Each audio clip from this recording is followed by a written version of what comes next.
Assalamualaikum warahmatullahi wabarakatuh. Innal hamdalillah nahmaduhu wa nasta'inuhu wa nastahdihi wa nastaghfiruh wa na'udzu billahi min shururi anfusina wa min sayyiati a'malina may yahdihillahu fala mudilla lahu wa man yudlil fala hadiya lahu. Asyhadu an la ilaha illallah wahdahu la syarika lahu.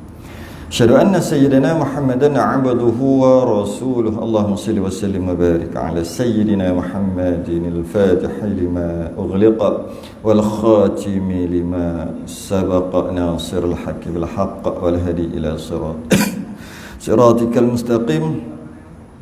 Sallallahu alaihi wa ala alihi wa ashabihi haqqa qadrihi wa miqdarihi al-azim. Allahumma nawwir bil kitabi basari wa atliq bi lisani washrah bi sadri wasta'mil bihi jasadi bihawlik quwwatika fa innahu la hawla wa la quwwata illa bik subhanaka la ilma lana illa ma 'allamtana innaka antal alimul hakim wa la hawla wa la quwwata illa billahil aliyyil azim. Amma ba'd.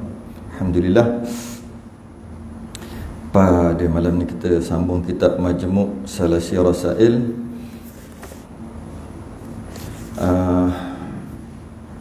risalah yang kedua,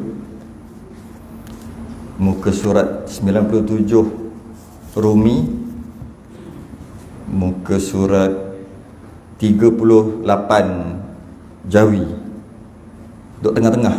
38 Jawi duduk tengah-tengah. 97 Rumi, kita membahaskan berkaitan dengan najis, dan masuk kita pada pembahagian yang agak taklah berat, tapi mari kita tengoklah macam mana, iaitu pembahasan berkaitan dengan tulang yang diambil daripada binatang ataupun manusia lain untuk dimasukkan ke dalam orang lain. Kita tengah-tengah bahas. Bila hari tu, lama dah lah, apa 2 minggu lepas kot. Kemudian sejam 4 minit stop lah kat situ. Jadi kita bahas tentang tu lah. Tulang tu, bahasa dulu panggil tulang lah. Sekarang ni selain pada tulang pun sama lah hukumnya, organ apa sebagainya. Dan kita tahu memang telah tersebar bahawasanya anggota-anggota tubuh kita ni boleh apa nak panggil, derma. Istilah pakai derma. Ya ke derma? Boleh lah kalau pakai istilah derma kepada orang lain, sama ada hidup ataupun mati nanti. Jadi kita nak panggil hukum dia. Memang hukum sekarang ni boleh lah, sebab tu ada hukum tu. Kita hukum lama sebab, tapi cuma dia tak katalah buah pinggang, jantung apa, paru-paru ke apa, ke pankreas ke apa, taklah kata gitu. Dia kata tulang, sebab waktu tu tulang je yang logik yang boleh dipindahkan. Mana boleh pindah buah pinggang waktu tu. Lepas tu dia bagi contoh tulang. Jadi kita kiaskanlah tulang dengan yang lain-lain, sebab sama je. Ambil tulang orang ni, masuk ke tulang orang sebelah ni, orang lain, maka dia tak ada tulang lah. Sama lah. Ambil buah pinggang, pindah. Ambil jantung sebagainya lah kan. Kita bahas tu. Apa, kita undur sikit je, kita baca. Dan harus, ini undur balik ni, ini yang 2 minggu lepas. Dan harus dihubung akan tulang yang patah. Saya baca sampai sajalah sebab kita dah syarah sebelum ni. Dan harus dihubung akan tulang yang patah dengan tulang najis jika tiada boleh dicarikan akan tulang yang suci. Dia terpatah dalam organ dalam dia, tulang ke apa, kita ambil lah apa-apa pun. Kemudian dia ambil binatang lain untuk masuk dalam badan, boleh. Sekalipun binatang tu najis, sekalipun mughallazah. Dengan syarat binatang lain tu dengan nak masuk najis tu dengan syarat yang suci tak ada. Tak sesuai, lembu tak sesuai, kambing tak sesuai, yang sesuai babi aja. Maka boleh ambil. Itu dia nak kata tu, kan? Kita dah bahas sebelum ni kan.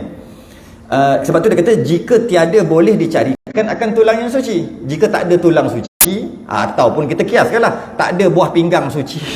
Buah pinggang suci tu lembu ke unta lah. Pergi ambil buah pinggang anjing, boleh. jika boleh lah. Kita tahu memang tak boleh, tak sesuai. Ini cuma hukum. Kalau tak ada yang suci, boleh ambil tulang ke apa-apalah. Kerana orang sakit ni, ambil binatang, tak ada masalah. Walaupun mughallazah sekalipun. Okay? Dengan syarat tak ada yang suci. Kalau ada suci, tak boleh lah. Kalau ada binatang suci, tak boleh lah. Kita ambil cerita binatang dulu, baru cerita orang sekejap lagi.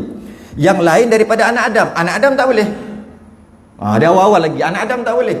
Anak Adam tu orang, tak boleh ambil tulang dia ke apa-apa lah.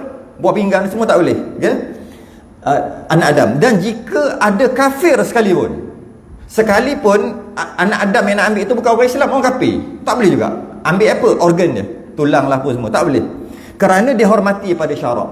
Kerana orang tu dihormati pada syarak walaupun dia kafir. Walaqad karramna bani Adam. Sesungguhnya Allah muliakan anak cucu cicit daripada Adam. Allah muliakan. Bila sebut Adam, dia tak kira kafir ke Islam. Sebab semua anak Adam kan. Jadi tak boleh. Walaupun kafir. Kerana dihormati. Sebab dianya dihormati. Orang kafir ni hormati. Hormat tu maksudnya muhtaram. Maksud hormat. Hormat maksud muhtaram. Apa maksud muhtaram? Muhtaram ni haram dibunuh. Tu maksud hormat. Kafir dia tu kita tak hormat. Kekafiran dia tu kufur kan. Orang tu kita kena hormat. Boleh ke? Kafir katak dia. Mana boleh? Itu maksud dia hormati. Jadi maksud hormat adalah muhtaram, haram buat lebih kurang. Sebab dia tu orang. Dia ada juga binatang muhtaram, dia panggil ada. Binatang muhtaram. Contoh binatang muhtaram, binatang-binatang yang banyak ni. Binatang lembu, kambing, dia panggil muhtaram. Kita tak boleh bunuh suka-suka. Tak boleh. Dia muhtaram, dimuliakan. Anjing mulia. Anjing yang terbagi kepada dua. Anjing gila tak muhtaram, boleh bunuh. Saya saja nak bunuh, boleh. Anjing gila, katak mati, boleh. Tapi anjing yang tak gila, tak boleh, hukumnya haram. Sebab apa? Anjing itu mughallazah, muhtaram. Babi tak ada muhtaram. Semua tak muhtaram, bunuh lah. Babi comel, babi uduh, boleh bunuh. Tapi binatang-binatang lain, kangaroo, muhtaram. Suka-suka, kangaroo, rasa nak bunuh, ambil tahu, tak boleh, hukumnya haram. Dia panggil muhtaram. Binatang. Tapi orang pun ada muhtaram juga, iaitu orang Islam paling muhtaram lah. Orang kafir juga muhtaram. Orang kafir. Tapi orang kafir harbi tak muhtaram sebenarnya. Kafir harbi boleh, dah nama harbi, boleh dibunuh. Sebab tu kita tak boleh suka-suka kata orang kafir harbi. Sebab dia sebut kafir harbi, halal darah. Dia tidak muhtaram, boleh dibunuh. Kata kafir boleh. Harbi tu dia, apa dia panggil? Kesan lepas kata tu, dia bukan habis kat situ aja. Harbi, tak boleh habis kat situ, dia ada lagi. Bila harbi, boleh bunuh. Jom pakat-pakat bunuh, dapat pahala, dapat bunuh kafir harbi. Ke macam mana? Jawabnya 999 dah lagi. Sebab tu tak boleh. Sebab dia ada kesan lepas kita jatuh hukum. Jadi kafir sekalipun kerana dia hormati syarak. Jadi tak boleh orang kafir ambil organ dia untuk masuk dalam badan kita. Tak boleh. Bukan sebab kafir dia, sebab dia tu muhtaram, sebab dia tu dihormati. Atau tiada dihormati. Dari segi nak ambil organ-organ orang masuk ke orang lain, harbi pun tak boleh. Seperti tulang kafir harbi, tak boleh juga. Sedangkan harbi ni boleh bunuh dia, tapi tetap juga tak boleh masuk dalam badan orang. Nak bagi tahu, tak bolehnya ambil daripada seseorang masuk ke seseorang satu lagi, tak boleh. Dan murtad juga tidak muhtaram, tidak dihormati. Murtad, kalau nak faham muhtaram gini lah, pakat-pakat tak ada air, haus, ada orang nak mati, dia ada satu botol je lagi, ada orang nak mati lah tu, maksudnya kalau tak minum air mati. Okay. Dia boleh jadi wajib bagi air kan, sebab nak mati ni. Dia okey lagi boleh tahan sebab dia ada air, dia minum, ada tinggal sebotol je dia, botol. Kambing dia pun nak mati juga sebab tak cukup air, katalah tak ada air, kemarau. Kalau dia bagi kambing dapat separuh, dia minum separuh. Tapi ada orang nak mati ni, yang kalau bagi air baru dia tak mati. Buat contoh gitu. Mana wajib bagi? Logik kita wajib bagi orang tak? Biar kambing mati. Sabar dulu, belum tentu. Tengok orang tadi tu. Sebab kambing confirm dah muhtaram, dia hormati kambing. Orang tu tengok dulu, adakah orang tu muhtaram ataupun tidak. Jika orang tu muhtaram, apa dia? Islam, maka wajib bagi dia, jangan bagi kambing. Itu kalau orang Islam. Kalau orang kafir, kafir zimmi, bukan kafir harbi, muhtaram, wajib bagi kafir tu daripada bagi kambing. Tapi kafir harbi baik bagi kambing daripada bagi dia. Tu hukum muhtaram. Dia nak mati ni tapi harbi. Tahu tak? Tapi kena faham lah maksud harbi tu apa. Mereka yang memusuhi Islam, nak rosakkan Islam, bunuh orang Islam, tu harbi tu. Harb tu maksud perang. Harb, kafir harbi, kafir yang memerangi orang Islam. Kafir zimmi, kafir yang buat hal dia tak kacau orang Islam. Jadi kafir harbi tu. Jadi dia ada nak mati ni kafir harbi ni. Ada kambing aku pun nak mati juga. Aku nak minum separuh, ada separuh lagi. Macam mana? Bagi kambing minum. Sebab kambing lebih dimuliakan daripada kafir harbi. Tu nak faham maksud muhtaram tu. Habis kita tidak berperi kemanusiaan lah. Habis kita berperi kebinatangan. Boleh. Tak ada. Kafir harbi termasuk murtad. Murtad tidak muhtaram. Biar mati-mati lah. Macam mana ajal dia dah sampai. Baik aku bagi kambing aku. Nampak? Hina tak? Kafir harbi dengan murtad. Hina. Lebih hina daripada binatang ternakan. Dari segi pangkat. Tapi kafir zimmi haram bagi kambing. Aku bagi kambing aku juga. Aku tak nak bagi mu, tak boleh, haram punya. Sebab kena bagi kafir zimmi. Haram kalau tak bagi dia. Sebab dia nak mati. Itu hukum je. Jadi yang lain daripada anak Adam. Jika kafir anak Adam sekalipun tak boleh ambil tulang dia buat masuk ke kita, tak boleh. Kerana dia hormati. Dan tiada dia hormati seperti tulang kafir harbi atau murtad pun tak boleh. Sedangkan kalau ada air tadi bagi kambing daripada bagi orang murtad kafir harbi. Dalam masalah memindahkan organ, memindahkan tulang tak boleh juga walaupun dia harbi. Sepatutnya boleh tak? Sepatutnya boleh. Tak boleh juga. Mana nak bagi tahu tak bolehnya nak pindah daripada satu ke satu orang. Tak bolehnya. Walaupun dia tu kafir harbi sekalipun, orang yang diperangi sekalipun, maka haram juga. Haram siapa buat juga gitu. Memindahkan daripada satu organ kepada orang lain. Sama dia kafir zimmi, kafir harbi tak kisah. Haram. Kalau dah buat haram. Maka haram juga. Dan sah semayang dirinya. Ni kalau tulang yang ambil bukan kafir harbi tu, dia memang suci. Maksudnya babi ke, bangkai lembu mati ke, lembu mapuh tak sembelih, itu kan bangkai najis, ataupun mungkin mughallazah ke, tulang-tulang anjing babi, ambil masuk, ukurnya haram sebab ada yang suci. Kalau tak ada suci tak apa, ada yang suci ambil juga tulang babi, mantap dia kata. Kambing ada, kambing tak mantap, babi. Contoh dia nak gitu juga, maka ukurnya haram.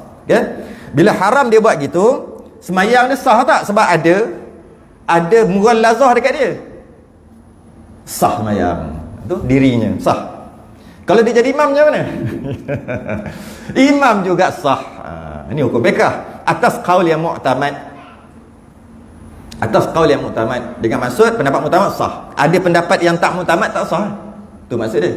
Apa dia? Memindahkan tulang najis ke dalam badan dia. Bukan tulang, apa-apa organ yang lain pun sama. Okey. Jadi sebab apa? Sebab memang tak boleh.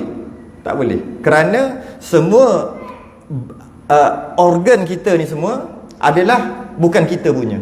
Dia adalah Allah amanahkan kita untuk jaga. Semua ni. Tangan ni bukan kita punya. Bukan. Maka bila bukan kita punya, kita tak boleh derma.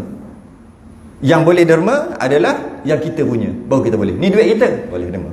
Tapi kalau bukan kita punya, kita tukang pegang je, diamanahkan je untuk pegang perkara itu, untuk jaga, kita tak boleh derma. Itu asalnya. Ada khilaf kat bawah, saya sebut siap-siap lah, takut alamak apa cerita ni kan. Ada khilaf kat bawah, tapi nak cerita yang muktamad dulu. Apa bukti bahawasanya badan kita ni bukan kita punya? Kena faham hukum lah. Gigi kita okey je, tak sakit. Apa hukum cabut? Haram. Itu bukti bukan kita punya. Kalau kita punya, aku nak cabut 10 potong gigi aku, sekati aku punya, tak boleh, hukumnya haram cabut. Sebab bukan kita punya, Allah bagi pinjam aja. Kecuali gigi itu buruk sangat, maksudnya dah berlapis, dah tak jadi rupa orang lah, maka boleh buat pembedahan plastik pun boleh. Tapi kalau elok-elok setakat berlapis 1-2, biasalah tu, tak boleh, hukumnya haram. Kalau nak pasang braces tu, budak-budak sekarang suka pasang. Kalau pasang saja tak ada masalah, sebab dia slow dia mengubah dia jadi yang tak rata tu jadi rata, tak ada masalah. Sikit-sikit dia skru kan, tak ada masalah. Tapi sebab nak buat macam tu, terpaksa cabut mana-mana satu. Sebab kalau tidak, bila dia masuk rapat nanti tak boleh, ada bertindih, maka dia cabut yang satu tu, hukumnya haram. Cabut tu yang haram. Tapi kalau tak cabut boleh, tapi rupa uduh, Suatu naik kau ni, okey baru boleh. Kat situ dia panggil dah macam uduh sangatlah rupanya kan. Kita kena tengok kat situ. Jadi tak boleh. Itu bukti gigi bukan kita punya. Haram kita ambil buat macam cerita apa? Kasih selamat. Cucuk mata. Kan? Kasih selamat. Cucuk mata. Bukannya haram. Tak boleh. Kita ambil cukur kening. Bukannya haram. Tak boleh. Kenapa pula? Kerana bukan kita punya. Bila bukan kita punya, kita tak boleh bagi orang. Kita hanya boleh bagi orang yang kita punya sahaja. Apa kita punya? Kita kerja, dapat duit, dapat harta, beli tanah, beli rumah. Boleh bagi orang? Boleh, sebab kita punya. Kita yang cari kan, kita kerja apa? Tapi benda-benda ni Allah bagilah. Bagi apa? Bagi amanah. Maka tak boleh suka-suka hati. Tak boleh khianat dengan yang Allah bagi. Itu asal, hukum asal. Malah nak wasiat pun tak boleh sebab bukan kita punya. Boleh tak wasiat? Tak boleh, bukan kita punya. Macam mana nak wasiat? Dia wasiat isteri dia jangan kahwin lagi lepas kematian dia. Dia dah nazak ni. Nanti walaupun kau muda lagi, umur 30 lebih, 40 okey lagi kahwin tu. Tapi kalau aku mati nanti janganlah kahwin. Mati laki dia. Oh, abang dia dah wasiat. Tak sah wasiat. Sebab apa? Sebab tu bukan dia punya. Bila mati tu bukan dia punya dah. Masih hidup ya dia punya. Mana boleh wasiat bukan dia punya? Tak boleh. Maka nak kahwin silakan kahwin. Tunggu habis dah dululah. Ihdat dulu. Tak boleh. Anak aku ni nanti kahwinkan dengan sekian, lepas tu dia mati. Tak boleh. Bukan tak boleh, tak perlu dilunaskan. Nak lunaskan pun tak apa. Dah ayah sungguh tak apalah. Tapi tak wajib. Sebab bila mati tu bukan dia punya dah. Dia dah mati. Maka boleh kahwinkan siapa-siapa. Sikitlah. Dan jika dapat ikhtiar akan tulang yang suci, lagi patut. Jika dapat ikhtiar akan tulang yang suci, lagi patut bagi tampal tempat yang patah itu. Kalau dapat ikhtiar tulang yang suci, maka dihubung akan dia dengan tulang najis, maka tidak sah sembahyangnya kerana taksirnya. Tu. Kalau katakanlah ni bab tulang najis lah. Tulang najis. Sebab kalau tak najis, walaupun haram, ambil tulang orang, kafir apa ke, letak kat dia, maka tak boleh juga. Tapi tak ada masalah najis. Jadi tak ada, hukumnya haram dan begitu je lah. Yang ini kalau tulang tu mughallazah atau tulang tu najis. Tulang yang najis. Bila dia pindah, dia kata sedangkan tulang yang tak najis ada. Dia ambil tulang najis juga. Kemudian dia semayang dia tak sah. Maknanya kena buat pembedahan, buang balik. Teruk juga hukum tu. Tapi lagi teruk, kenapa boleh pindah tulang najis sedangkan ada tulang suci? Tu lagi teruk. Kalau dah memang cari tak jumpa, tak sesuai tulang yang suci, kena pakai tulang babi juga baru sesuai. Tak apa. Sah, semayang. Pindah tu dah berdosa dah. Najis ke tak najis ke, haram dah kat situ. Maka tidak sah semayangnya kerana taksir, kerana cuai. Taksir tu cuai ataupun buat lebih kurang dengan hukum. Taksir tu cuai. Dia cuai atau buat lebih kurang. Alah, boleh. Maka semayang dia tak sah. Sebab ada mughallazah, ada najis dekat badan dia. Habis tu nak settle macam mana? Belah, buang balik. Letak yang suci. Sebab ada yang suci, tapi tak ada sesuai yang suci, yang najis saja ada, sah sembahyang, dimaaf. Dan kata Syekh Mudabiri, maka jika tiada patut, yang ini pula, yang ni yang kata yang dia ambil pendapat ni yang dia ambil satu dunia. Dia bukan pendapat Mu'tamad tak boleh. Pendapat yang dhaif, pendapat kedua lah kita kata, pendapat kedua. Maka jika tiada patut melainkan tulang anak Adam. Jika tak boleh, tulang binatang memang tak sesuai dengan tulang orang. Saya sebut tulang sebab dalam kitab kita kata tulang. Kiaskanlah dengan organ yang lain, samalah. Kulit, isi mana boleh pindah isi? Organ, biji mata, hidung tak pindah. Apa lagi orang pindah? Otak pun tak pindah tak? Benda-benda dalam ni, hati, paru, pankreas, apa? Benda belah ni ada semua. Usus orang tak pindah. Saya tak tahu. Apa-apalah. Saya cuma sebut tulang, nanti kias sendiri ya. Ya. Tak boleh, tak sesuai binatang lain. Binatang semua tak sesuai. Binatang suci pun tak sesuai, binatang mughallazah najis pun tak sesuai. Semua tak sesuai. Macam mana? Bolehlah pakai mengikut pendapat bukan Mu'tamad. Boleh pakai orang. Boleh pakai orang dengan syarat. Syarat dia apa? Maka didahulukan tulang kafir harbi dulu. Kalau ada kafir harbi, kejong dia dulu. Cari dia dulu. Ni hukum ni kena sebut agak nak macam mana? Kena sebut, takkan nak sorok-sorok kot. Dah kitab terang-terang tu dah. Cari kafir harbi dulu. Kalau ada kafir harbi ataupun murtad. Murtad pun dikira tidak muhtaram juga. Cari murtad. Siapa murtad? Kejong dia, ambil tulang. Ambil buah pinggang. Tu dulu. Sebab dia tidak dihormati. Sebab kita dengar Allah macam zalimnya. Kena faham dulu, baca sejarah kafir harbi ni macam mana perangai. Baru kita kata memang padan kena gitu. Kita akan kata gitu. Sebab kita tak faham kafir harbi tersebut kafir harbi. Sebab tu kita rasa macam berat. Macam hukum ni berat. Allah takkan nak kena cari kafir harbi, kejong dia dulu. Apa benda ni? Kita rasa gitu. Cari buku sejarah, belajar sejarah berkaitan dengan kafir harbi. Macam mana perangai dia? Waktu tu kita kata memang patut. Sebab memang patut pun kita bunuh dia. Sebab memang teruk sungguh. Kafir harbi. Sebab dalam kepala kita hanya aja kafir zimmi je. Kafir harbi tak ada perangai dia. Kita tak ada. Kita tak terdedah dengan perangai kafir harbi. Dan perangai orang murtad. Kenal berapa orang yang murtad? Ada kenal? Murtad tu masuk Islam, dia asal Islam betul keluar. Ada kenal? Tak. Ada pun seorang, itu pun jumpa sekali tu tak jumpa dah. Cuba hari-hari ada orang murtad depan kita. Lepas dia murtad, dia duduk makan sekali. Cuba kita tengok macam mana. Memang ada, memang patut lah. Dah elok-elok duduk tempat yang betul, dia pergi tempat yang tak betul. Sebab tu. Kemudian, okay, mula-mula dahulukan tulang kafir harbi. Kemudian tulang kafir zimmi, yang dah mati. Yang dah mati lah cerita ni. Kemudian baru tulang Islam. Kita tak pakai gini, kita pakai Islam terus kan. Tak ikut turutan. Tak macam mana? No comment. Tapi turutan dia tertibnya gitu. Kafir harbi, kafir zimmi, baru tulang Islam. Maka tafsir ini ahsan. Pendapat ni yang ikut tertib ni baik, ahsan, baik, yang terbaik. Okey lah, maksudnya daripada tadi pendapat yang mu'tamad langsung tak boleh, tak kira harbi tak harbi. Teknologi sekarang, perubatan sekarang ni lebih moden. Jadi takkan, itulah kan, boleh menyelamatkan nyawa dan sebagainya. Itulah. Inilah pendapat yang digunakan meluas pada masa kini. Yang kata boleh mengharuskan untuk menerima organ ataupun mana-mana tubuh. Diharuskan. Dan termasuk juga darah. Cuma darah ni dia beza sikit lah. Sebab darah dia generate balik lepas kita bagi. Yang tulang memang tak generate lah. Buah pinggang dia tak tumbuh balik walaupun dia buah.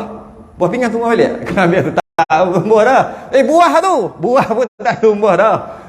Jadi dia lain sikit lah hukum. Hukum tentang darah dia lebih sangat ringan berbanding dengan organ. Sebab dia tak boleh tumbuh balik. Darah boleh. Jadi dia ringan sikit lah. Cuba bayangkan kalau boleh, kita kata boleh kan pendapat kata boleh kan. Termasuklah darah sekali. Derma darah boleh, menerima darah boleh, memberi darah boleh, memberi organ pun boleh. Dengan syarat kita tak mudarat tu pastilah. Syarat-syarat tu mestilah. Takkan kita bagi orang kaki kita tak ada kaki. Haram awal-awal lagi. Tak kisah pendapat dulu sekarang semua kata haram. Aku nak bagi kaki aku kat dia menyebabkan aku tak ada kaki. Mana boleh. Confirm dah kat situ. Ini yang bila bagi tak jadi apa. Contoh buah pinggang kan. Boleh tak bagi separuh paru-paru? Tak boleh tak? Kena mati tu kan. Apa yang boleh bagi? Hati boleh tak ambil sikit? Boleh kan? Hati. Yang tu lah yang boleh bagi kat orang. Tapi dia tu okey lagi. Ataupun bila mati bagi macam-macam. Lepas dah mati ambil lah. Lepas kena makan tanah juga. Kita ambil lah pendapat kata boleh. Yang muktamad tak boleh ni. Katalah yang boleh ni. Sebab dia khilaf, kena kata khilaf. Agak-agak kita nak buat wasiat tak? Dengan maksud yang aku punya ni hanya dapat kat orang tertentu. Ke pandai-pandai lah bagi. So kita fikir darah kita ketika hidup kita nak bagi orang. Dan organ kita ketika kita matilah, senang cerita. Masih hidup tak payah bagilah. Dah mati nanti. Okey, kita ada terfikir apa-apa tak? Ada tak syarat nak bagi kat siapa? Ke biar aku mati, aku pun tak guna dah. Nak masuk kubur lah kan. Jadi ikutlah nak bagi siapa. Gitu. Macam mana kalau darah kita masa kita hidup dia bagi dekat orang lawan Islam? Terasa macam mana kita? Dia nak mati lah. Dia ni yang duk kerja lawan Islam ni. Ada hukum Islam je, dialah yang masalah paling bantah. Dia akan membantah. Tiba-tiba darah kita nak bantu dia sebab dia accident sakit gitu, darah tak cukup, kita bantu dia. Agak-agak kita nak bagi tak? Satu. Kalau kita dah mati ambil semua bahagian kita, ada entah kafir, memang kafir ni lawan Islam. Agak-agak nak bagi tak buah pinggang kita? Kita dah mati. Kita memang tak nak bagi, tapi silap-silap kita telah menyambung hayat dia, iaitu orang kafir yang lawan Islam. Kalau kafir yang zimmi tu okey juga. Ni kafir yang lawan Islam. Kalau tak bagi apa pula dia lawan Islam? Tiba-tiba kita sambung hayat dia dengan darah ataupun organ yang kita bagi. Kalau boleh pilih, tapi tak boleh pilih kan. Dia pun kita dah mati, bukan boleh jadi hantu cekik dia balik. Mari balik buah pinggang aku. Gitulah. Maknanya kena fikirkan sama. Siapa yang akan menerima darah kita dan organ yang kita kalau kita dah mati nanti.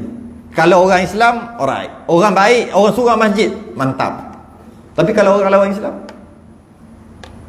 kita bukan main jaga Islam ketika kita hidup. Lah kali kita sambung lagi hayat dia, orang yang lawan. Betul? Kena fikirkan sama lah. Macam mana pun fatwa boleh kata satu dunia, harus ambil pendapat yang kedua ni. Masalah apa had yang wajib dituntut akan tulang yang suci itu? Nampak ulama bahas lagi, bukan mudah-mudah gitu. Sekarang ni jangan kita anak Adam, dia punya turutan pertama ambil binatang suci dulu. Lepas binatang suci tak ada, baru boleh ambil binatang najis. Binatang najis tak ada, baru boleh ambil anak Adam. Anak Adam pula kafir harbi dulu. Kafir harbi yang dah matilah kita kata, baru ambil. Tak ada kafir harbi, kafir zimmi dulu. Last sekali baru orang Islam. Itu turutan dia. Dan dia bagi tahu, tulang yang suci, kalau kata mula-mula ambil tulang suci, lepas tu kalau tak ada tulang suci boleh ambil tulang najis kan? Berapa lama nak kena cari tulang suci? Bukannya boleh, tulang suci tak ada, tulang najis tak ada. Bukan tu. Berapa lama, berapa jauh nak cari tulang suci sebelum boleh guna tulang najis? Berapa lama nak guna tulang najis jika tak ada tulang suci, baru boleh ambil anak Adam? Berapa lama? Sekadar tengok tak ada. Gitu ke? Tengok dia jelaskan secara detail. Dari segi tulang suci tak ada, yang ada tulang najis saja. Jadi nak cari kat mana? Cari dalam kampung aja ke? Ke macam mana? Sebab nak pakai babi ni, nak pakai khinzir ni, nak masuk badan, boleh, tulang suci tak sesuai. Sekadar cari dalam kampung aja ke? Dia bagi tahu. Maka kata Syekh Al-Lizi, ulama hebat ni, sayugia bahawasanya diiktibarkan dengan barang yang dikata oleh sekalian mereka itu pada belajar seumpama Fatihah. Apa cerita belajar Fatihah pula ni? Cerita apa Fatihah ni? Dan jikalau stop kat situ dulu. Apa benda? Fatihah pula ni, cerita tulang ke cerita Fatihah? Gini, kalau lah kita duduk satu tempat dan kita Fatihah tak betul, mesti nak perbetul Fatihah. Sebab dalam Quran 114 surah, Fatihah wajib belajar, wajib betul. Hanya satu surah je. 113 surah yang lain sunat. Yang kita duk baca-baca tu semua sunat. Yang wajib satu surah je daripada 114 surah, iaitu Fatihah. Tak belajar Fatihah, tak betul Fatihah, berdosa. Tak tahu baca 113 surah, tak berdosa. Maksud tak baca lah. Bila dia tak tahu baca, dia baca juga salah, baru berdosa. Jadi tak nak berdosa, jangan baca. Boleh kata itu. tak baca, tak berdosa. Betul lah. Kalau nak baca, wajib betul. Kalau tak baca, tak berdosa. Berapa ni? 113 surah. Satu surah je wajib, iaitu Fatihah. Tiba-tiba dia Fatihah tak belajar, tak betul. Jadi nak belajar, tak ada orang yang boleh ajar. Dalam kampung dia nak buat apa? Dia wajib keluar kampung, cari. Wajib tak keluar berdosa. Berapa jauh nak pergi?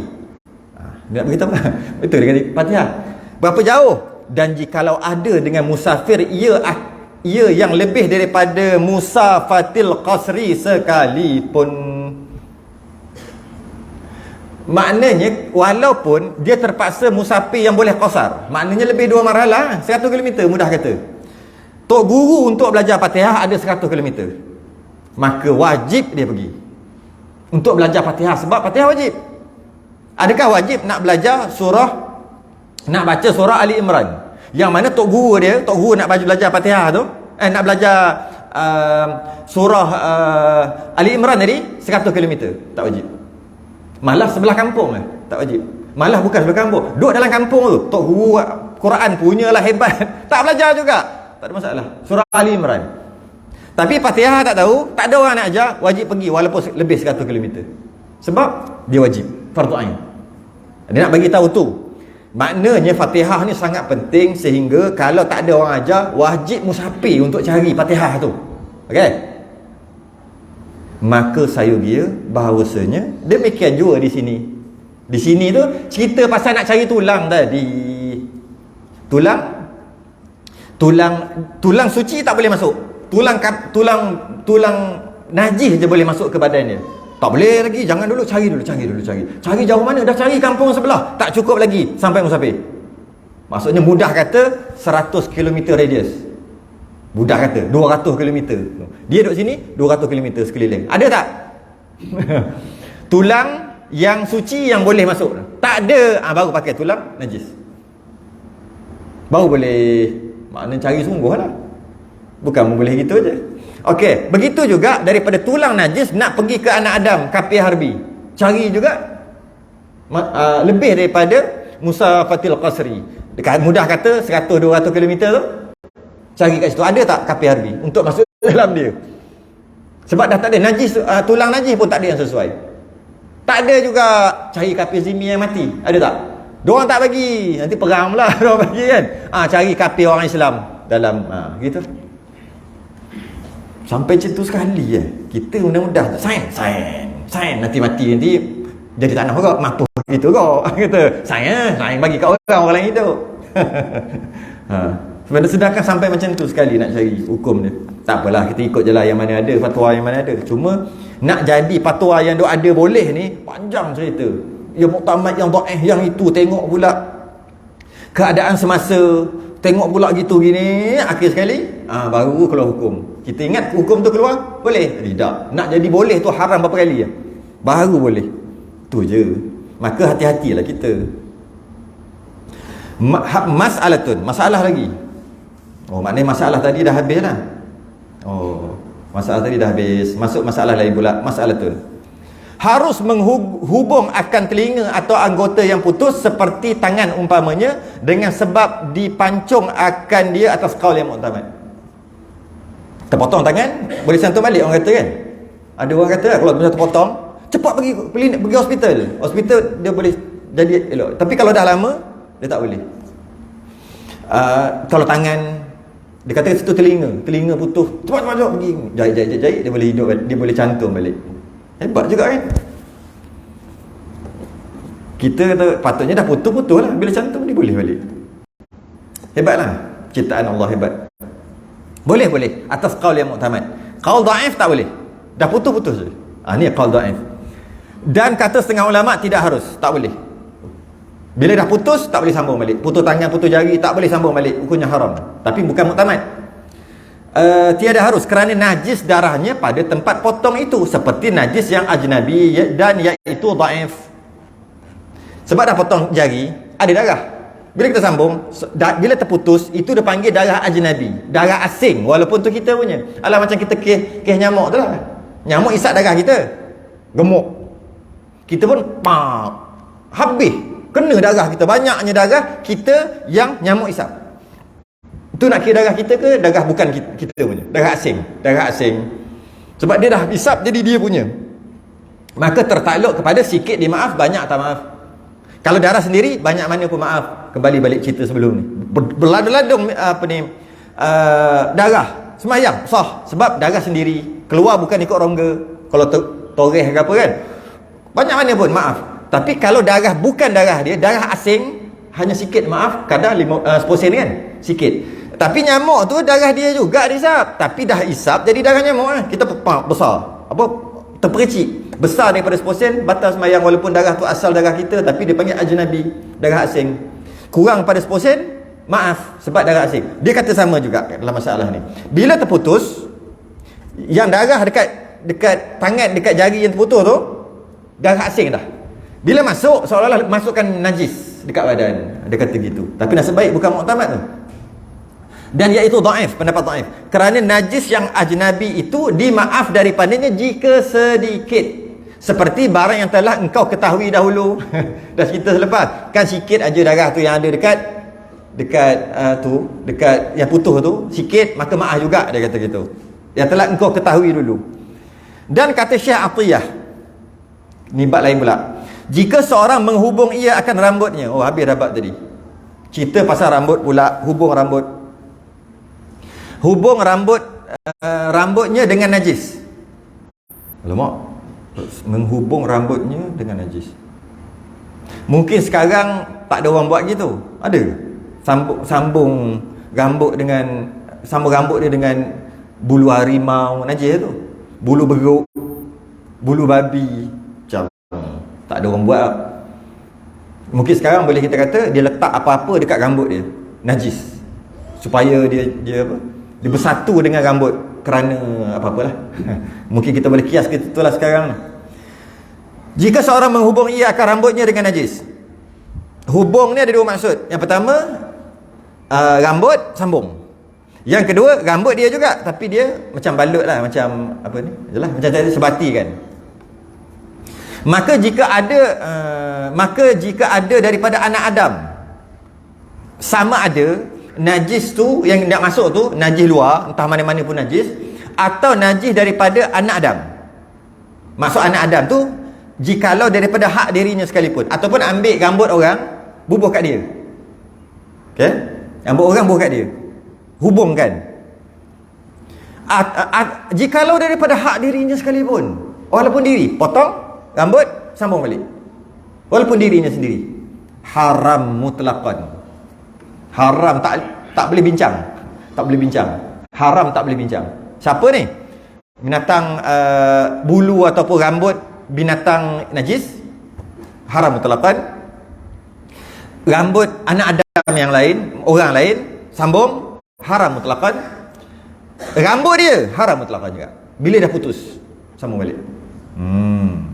Tak boleh bincang, tak boleh bincang. Haram mutlaqan, tak boleh bincang. Dekat sini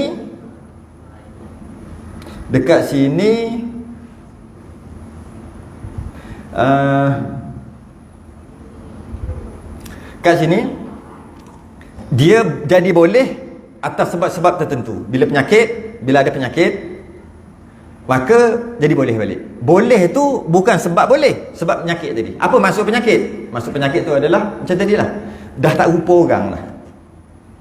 Macam gigi tadi, rambut tak ada rambut dia, Allah, kalau tengok Allah apa benda ni, dia terpaksa buat sesuatu, tanam rambut, maka kat situ jadi harus balik. Tapi bukan rambut dia, bukan rambut orang, dia ada syarat dia. Cuma yang kita tadi secara umum gitulah hukumnya. Tapi kalau dia tu dah huduh sangat, jadi mungkin accident ke apa kan, mungkin memang lahir gitu ke, maka kalau macam tu punya keadaan, buat pembedahan plastik pun tak apa.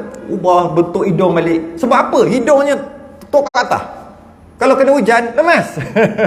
Contohlah, pelik lah. Hidung sangat kau ni. Telinga duduk kat sini. Tak kisahlah sebab accident, sebab jadi apa, tak kisah apa pun. Dia punya rambut tu, kalau tengok, macam nak cakap tak tahu, wuduh lah. Nak buat macam mana? Tak boleh buat dah. Maka boleh buat pembedahan plastik pun boleh. Sebab nak elokkan rupa tu. Kena asid, lupa nak sebut. Asid tu kan, ada orang buat jahat kan dia.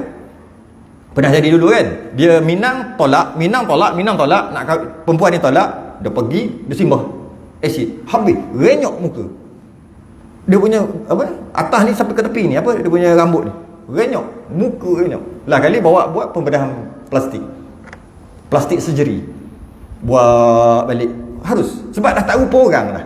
Jadi begitu juga jika perempuan ataupun lelaki, dalam masalah tak adalah. Kalau perempuan pun sama juga, boleh pula, tapi bukan sebab boleh tu boleh, sebab masalah dah, darurat, masalah lain dah tak rupa orang tu, atas situ boleh.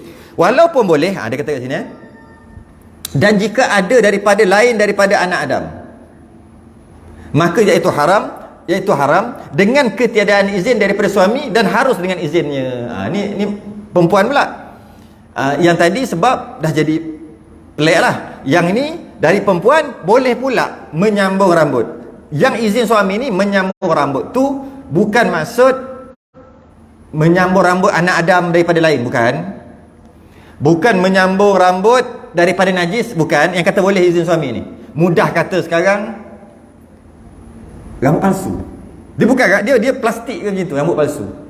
Maka haram, asalnya haram pakai. Tapi isteri boleh pakai jika dengan izin suami. Tahu lah kenapa?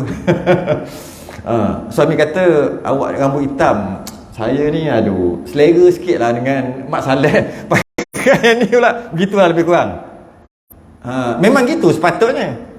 Cuma tak perlulah cerita orang tangkap gambar masuk dalam Facebook, tak payahlah. Cuma gitulah pakaian-pakaian. Bila suami kata pakai apa ni, skirt ke apa, wajib pakai dalam rumah. Jangan kita luar dalam pakai ni. Kau tahu saya dah jadi macam Mak Saleh dah. Memang aku gerang lama dengan Mak Saleh. Gitulah contohnya. Jadi boleh. Jadi boleh balik. Jadi maksud sambung tu bukan sambung dengan najis diharuskan, bukan. Maksud sambung tu pakai itulah rambut palsu. Rambut palsu boleh. Dengan izin suami. Itu kalau perempuan saja. Sambung lagi, dan harus dibuat akan gigi daripada tulang yang suci atau dibubuh giginya. Nanti dulu. Jadi gigi pula boleh buat daripada tulang yang suci. Sama ada dianya tulang lembu yang suci lah, boleh. Ataupun plastik, lagilah boleh. Yang kita sekarang ni masuk plastik kan, tak ada masalah, boleh.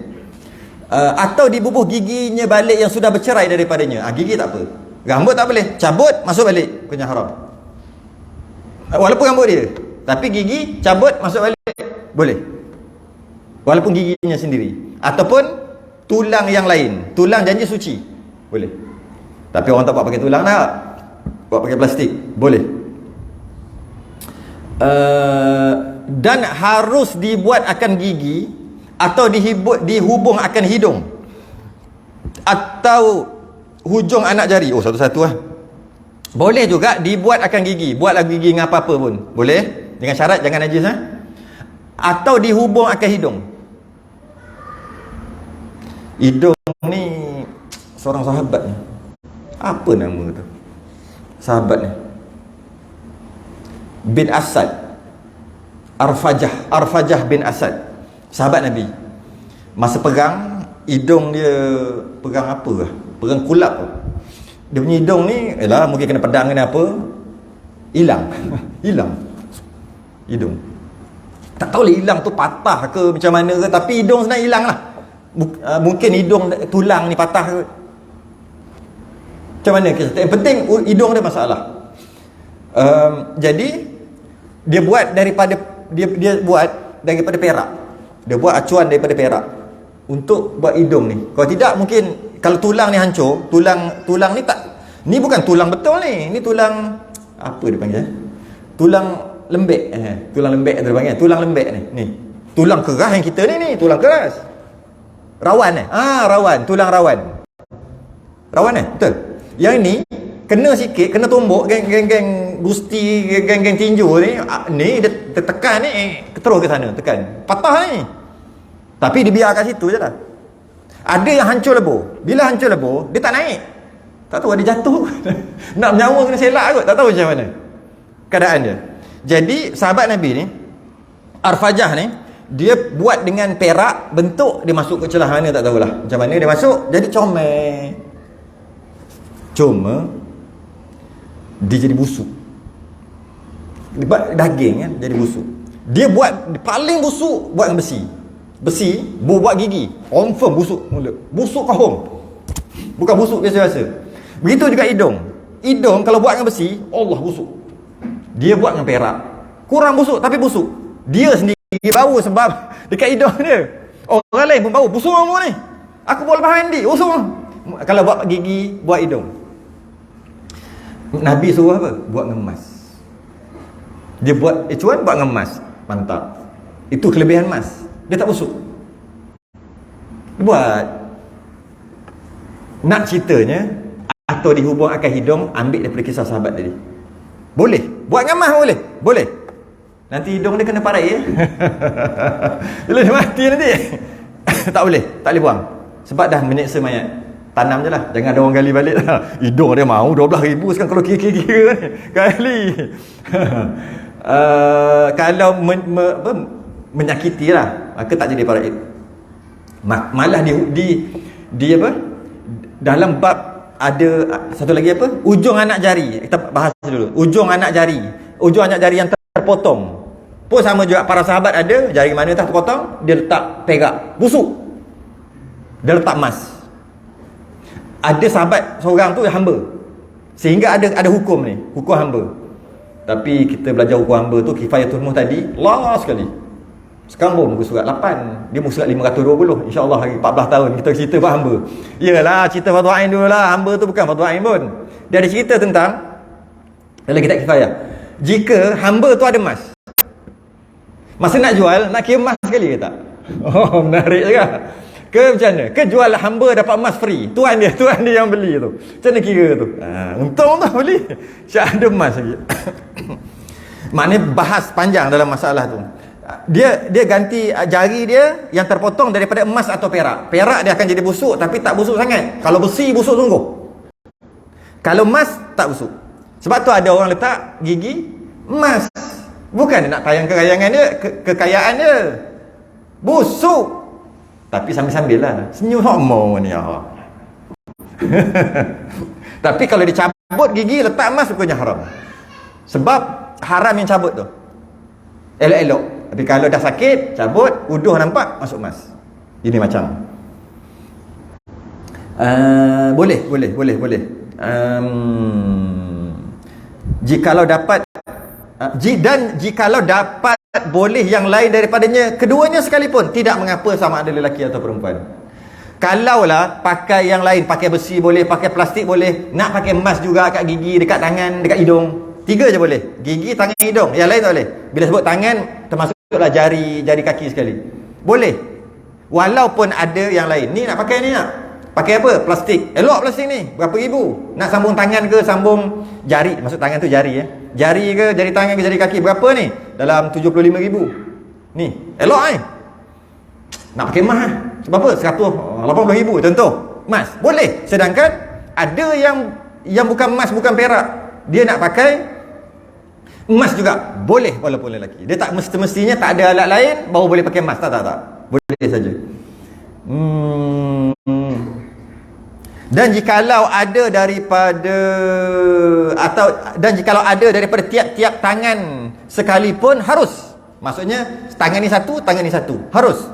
Tetapi yang lain daripada ruas ibu jari tangan, tak boleh. Dia tak beritahu sebab apa. Dan tiada harus dihubung lebih daripada satu ruas daripada anak jari itu. Satu ruas je boleh.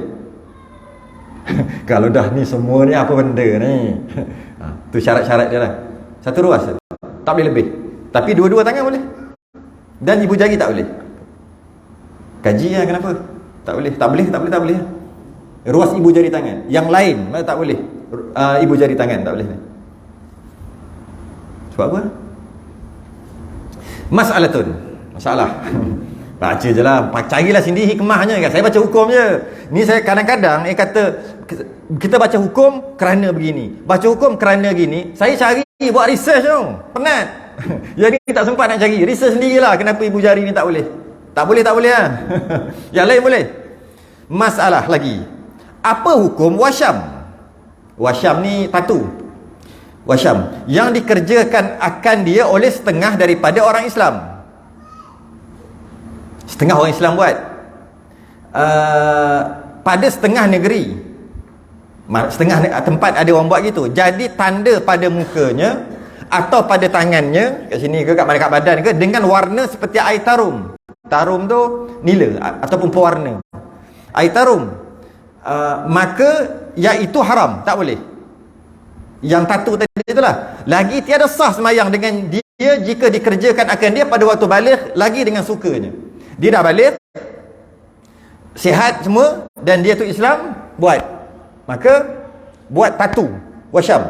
Maka haram satu hal, semayang tak sah.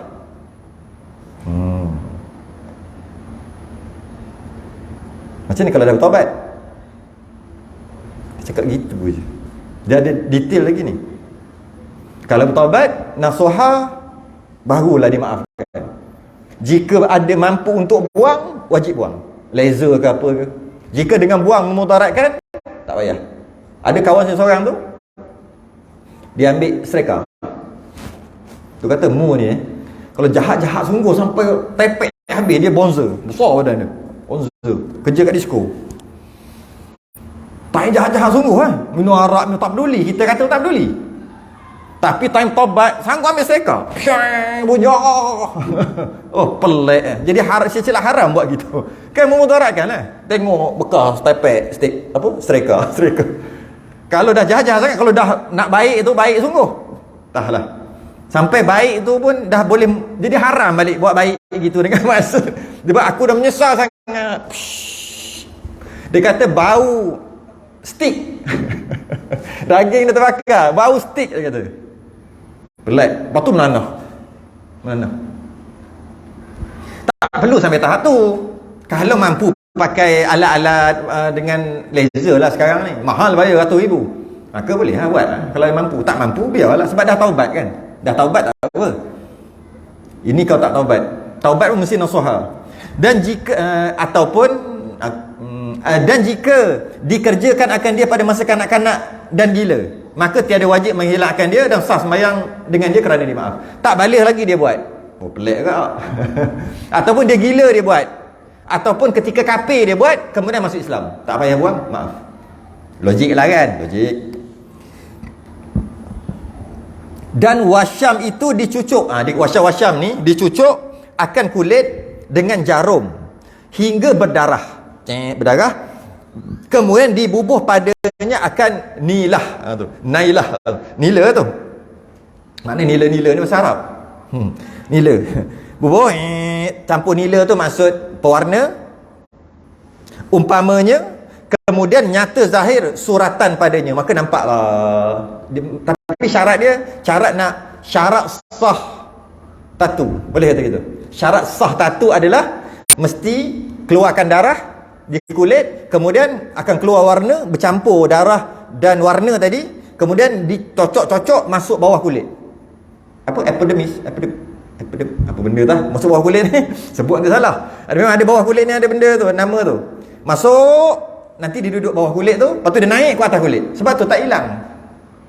Kalau kita bubuh cat sekalipun, sebulan, kalau cat sekalipun 2-3 minggu hilang. Cat yang kekal hilang. Maka yang kekal 2-3 hari hilang. Tapi kenapa tatu tak hilang-hilang? Sebab dia mula dia keluar, dia buat gitu, lepas tu bila dah bercampur dengan dawat tu, dia masuk ke bawah kulit.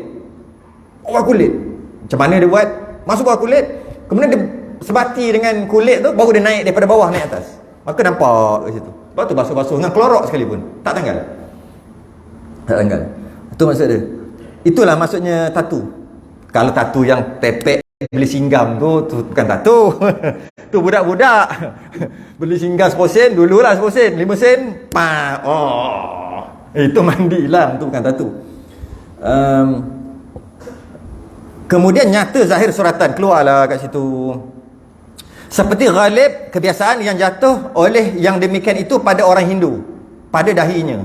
Ya ke? Orang Hindu buat kat situ kan? Tak tahu. Dia kata ada orang Hindu dulu kot. Ya. Mana dia buat atas kepala, buat sini kan? Yang tarik itu 3 line tu kan? Itu lain. Itu memang dia punya tu. Dia hilang bedak. Dia kata gitu. Saya tak pernah tengok lagi orang buat atas ni. Dan Nasrani, orang Kristian pada tangannya. Ini banyak. Kat sini ada gambar ular, gambar naga kat belakang kan. Pada setengah daripada orang Mesir atau Syam. Dulu ada orang Mesir, Syam buat gitu. Kita sekarang ni pun ramai orang Melayu pun ada buat. Dan iaitu wajib dihilangkan dia. Kalau buat gitu orang Islam dah balik, tak gila, dah wajib dihilangkan. Jika boleh hilangkan. Kalau tidak, sembahyang tak sah. Maka jika takut mudarat, kalau takut mudarat, tak apa. Mudarat tu maksud bahaya kan tadi, tak ada masalah. Atau digagahi oleh raja, pemerintah, maka iaitu dimaaf dan sah sembahyangnya dengan dia. Wallahu a'lam bishawab. Kalau raja suruh, setiap rakyat mesti buat chop sini, tatu lah, maka haram. Tapi dah raja kata kalau tidak dihukum, boleh lah. Gitulah. Ada begitu. Kalau ada, ataupun mudarat lah, masalah lah dengan kesihatan kalau dia buang juga, dan memang mudarat pun. Cuma yang saya tahu ada di Singapura, ada orang pergi dia buang di situ dululah. Sekarang rasa Malaysia pun ada kot, dia pakai laser macam mana tak, dia boleh hilang, tapi tak hilang betul, tapi nampak hilang. Cuma orang yang dah ada tattoo ni, jika tempat yang tersorok jangan tunjuk kat orang, hukumnya haram. Sorok ke apa dia panggil, maksiat-maksiat, dosa-dosa yang buat dulu, sorok, jangan tunjuk. Kalau ada dekat sini tattoo dulu time lara, sekarang dah bertaubat, tutup, jangan sibuk-sibuk dah buka butang, nak tunjuk apa, biar nampak sikit benda tu. Kepala naga, aku dulu hero. Jangan sorok, kecuali ada kat muka. Nak buat macam mana? Takkan nak pakai bodah, biarlah dia ada. Kalau ada dekat sini, kalau ada kat sini, pakai lengan panjang. Kenapa kau ni tak dah pakai lengan pendek? Adalah, jangan cerita, jangan selak. Dulu kau cakap jahat apa aku tak buat, tu tak taubat lagi nama tu. Tak boleh, hukumnya haram. Membuka aib yang Allah sorok. Jadi pakai je baju panjang sebab takut orang nampak. Sorok, jangan beritahu orang. Dalam ni tak ada kot? Ada? Okey, boleh? Dalam ni tak ada kot. Wallahu alam, kita sambung akan datang fasal